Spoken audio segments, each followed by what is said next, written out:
In the United States, search and recovery efforts are expected to resume in central Texas, where more than 160 people remain unaccounted for. Have a look at the Guadalupe River. Now, heavy rain is causing it to rise once again, and the extreme weather actually forced a pause in the search efforts yesterday.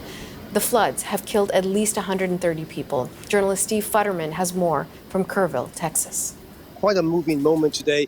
Earlier today, it's been raining off and on, and earlier this morning, suddenly we saw a rainbow above the memorial wall. It was just a very touching sight and, a feel-good moment for a city, an area that really needs lots of feel-good moments right now. So we had our rainbow today. Lots of people were taking pictures of it. But as you mentioned yesterday, the rain was quite torrential, very heavy rains. It caused significant flooding. Now, nothing approaching what we had on July 4th, but some of the rivers did overflow. Some streets were flooded. Some streets had to be closed. And there was some damage. Again, nothing approaching it. There was no river surge like we had on July 4th. That river surge, of course, a record river surge of around 11 meters. So nothing like that. But still, people were quite scared. This was the biggest downpour we've had since July 4th. So people were a bit anxious yesterday. Fortunately, any damage, and there was some damage, was relatively minor. Now, as we mentioned, it did cause a delay in the search and rescue operations. Let's listen to one of those rescue crew members and also a woman who's a volunteer. She says she just wants the operations to continue so the families of the missing can get some closure. Take a listen.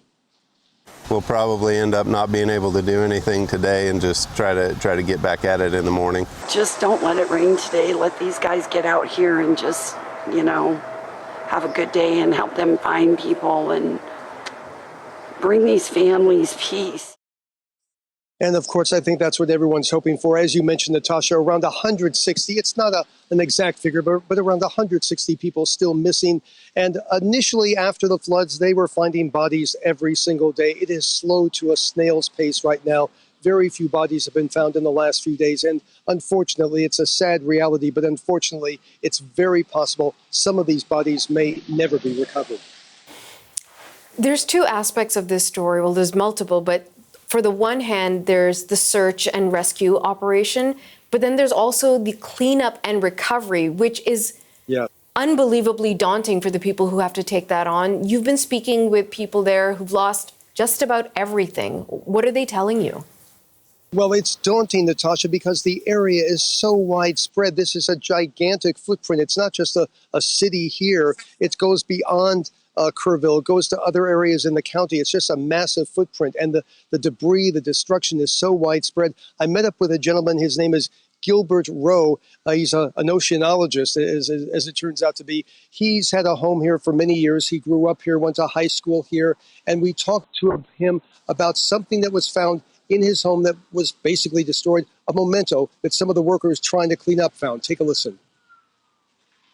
We found a stack of napkins. My wife and I have been married 62 years.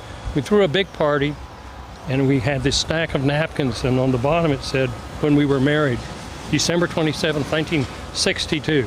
So one of the really young volunteers brought this stack of napkins, says, "Is this important to you?" I said, "Sure. Of course it's going to be important to my wife when I take it back to the hotel for her." And a bit later, Natasha, while we were there, look what Gil Rowe found. He found this sweater that his wife wore when she was a cheerleader at the local high school here.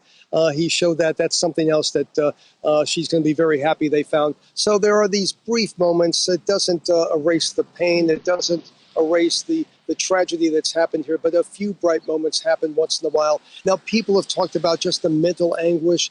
The mayor of the city, Joe Herring Jr., he posted a video message online this weekend. He's urging people to help themselves. He said that he has gotten some counseling in the past week. He said, "It's helped me. I think it could help you." He said, even if you don't want counseling, find someone to talk to. I think it's good advice. We've covered so many of these tragedies before, and people keep some of these thoughts inside. It's good to have a professional or someone that you can talk to just get these emotions out. Journalist Steve Futterman in Kerrville, Texas.